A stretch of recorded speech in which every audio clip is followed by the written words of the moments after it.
Turning now to coverage of the Mideast conflict, Len Downey, the Israeli ground assault is a response to 3,000 rocket attacks by Hamas over the past year. Should those rocket attacks, even though they were smaller in nature, have received more coverage at the time? I think cumulatively the fact that this has been a constant irritant and threat to people in Israel has been well covered, including the fact that the Israelis talk about it all the time. And in the build-up to this particular conflict right now, there was a lot of discussion of that. I really think we've covered it thoroughly. Although I would say that a lot of those stories are not on the network newscast and not necessarily on the front page because, you know, perhaps there are a few casualties at a time. Phil Bronstein, the American press, I would say, has largely portrayed Israel's offensive as a justified response to the attacks from Hamas. Could that be seen as a pro-Israel tilt?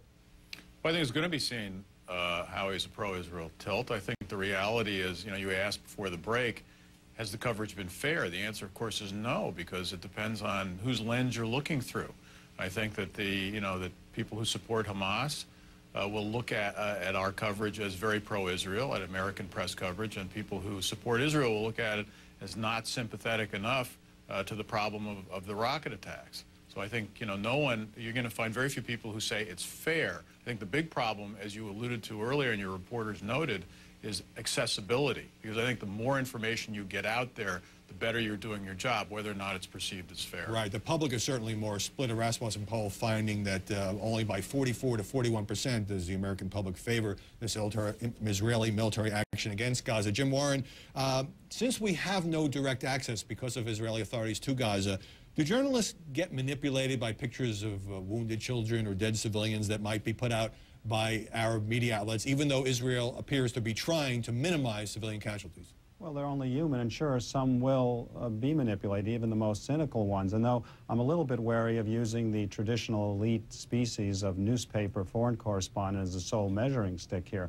the issue of accessibility is critical. In 2002, the Palestinians claimed the Israelis massacred 500 in a town called Jenin, J-E-N-I-N, and it wasn't until our correspondent, Chris Spolar, went in there that she found out it wasn't 500, it was about 50, and it definitely took two to tango, which reminds me of a great 1970s Tom Stoppard play on Foreign Correspondence where he said something to the effect of, people do awful things to one another, and it's worse in places where everybody is kept in the dark. Two critical questions here. I've got to cut you off here because we're out of time. Two questions are we willing to pay to have people go to those places where folks do awful things to one another? Jim Warren gets the last word. We'll continue the coverage of the war ahead. That's it for Reliable Sources. Late edition with Wolf Bitzer begins right now.